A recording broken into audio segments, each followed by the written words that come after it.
అందరికీ నమస్కారం. ప్రపంచవ్యాప్తంగా ఉన్న దాదాపు అన్ని దేశాల విమానాలు ఎగురుతూ ఉంటాయి. కానీ ఆ ఒక్క ప్రాంతంలో మాత్రం విమానాలు ఎగరవు. ఏ ప్రభుత్వాలు అక్కడ ఫ్లైట్స్ ఎగరకూడదని ఆంక్షలు పెట్టలేదు. ప్రపంచంలో విమానాలు ఎగరని ప్రాంతం గురించి ఇప్పుడు తెలుసుకుందాము. అయినా ఆ ప్రాంతంలో విమానాలు ఎగరలేవు. ఈ వింతైన ప్రదేశం ఎక్కడ ఉందో తెలుసుకుందాం రండి. ప్రపంచంలో విమానాలు తిరగని ఆ ప్రాంతాన్ని ప్రపంచ పైకప్పు అని పిలుస్తారు. ఇది దాదాపు 1.2 మిలియన్ చదరపు కిలోమీటర్ల విస్తీర్ణంలో ఉంటుంది. ఆ ప్రాంతంలో 8 విమానాశ్రయాలు కూడా ఉన్నాయి. అయినా విమానాలు తిరగడం అక్కడ చాలా కష్టం. ఎందుకంటే ఆ ఎయిర్పోర్టు అన్ని భూమికి 3500 మీటర్ల కంటే ఎక్కువ ఎత్తులో ఉన్నాయి.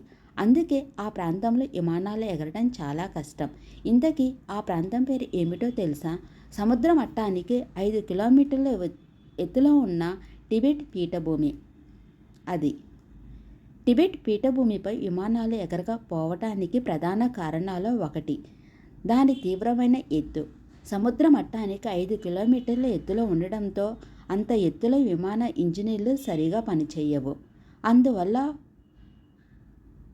పైలట్లు కూడా ఆ ప్రాంతం పక్కన నుంచి విమానాలు నడపాలన్న భయపడతారు.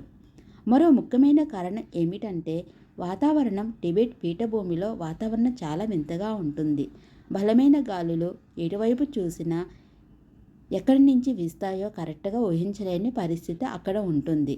ఈ ప్రాంతంలో భయంకరమైన ఉరుములు, మెరుపులతో కూడిన వర్షాలు కూడా కురిసే అవకాశం ఎక్కువగా ఉంటుంది. అందువల్ల అటువైపు విమానాలు ఎగిరితే ప్రమాదాలు జరగడానికి ఎక్కువ అవకాశాలు ఉన్నాయి. విమానాలు ఎగరకపోవడానికి మరో ముఖ్యమైన ప్రాబ్లం ఏమిటంటే ఈ ప్రాంతంలో చాలా భారీ పర్వతాలు ఉన్నాయి. 7000 మీటర్ల కంటే ఎక్కువ ఎత్తున్న శిఖరాలు ఉన్నాయి. ఇలాంటి ప్రాంతం మీదుగా విమానాలు ఎగురుతున్నప్పుడు ఏదైనా అత్యవసరమైన ల్యాండింగ్ చేయాలంటే అసలు వీలు కాదు. తీవ్రమైన వాతావరణ ఒత్తిడి ఉన్న ఈ ప్రాంతంపై నుంచి విమానం వెళుతూ ఉండగా ఇంజిన్ ప్రాబ్లం వస్తే క్రాష్ ల్యాండింగ్కు తప్ప వేరే అవకాశం ఉండదు. అయినా ఇక్కడ 8 విమానాశ్రయాలు ఎందుకు ఉన్నాయని మీరు అనుకోవచ్చు. ప్రజల రవాణా కోసం వీటిని ఏర్పాటు చేసినా అది ప్రమాదకరం కావడంతో ప్రస్తుతం కార్గో సేవల కోసం ఉపయోగిస్తున్నారు. ఎయిర్ ట్రాఫిక్ కంట్రోల్ సౌకర్యాలు తక్కువగా ఉన్నాయి. దీనివల్ల పైలట్లకు సమాచారం అందడం కష్టంగా ఉంటుంది. అందుకే అప్పుడప్పుడు కార్గో ఫ్లైట్స్ని మాత్రం ఉపయోగిస్తూ ఉంటారు. ఈ విషయం మీకు నచ్చిందంటే లైక్ చేయండి, షేర్ చేయండి. ఇంకొక మంచి వీడియోతో మీ ముందుకు వస్తాను. Thanks for watching. Bye, take care.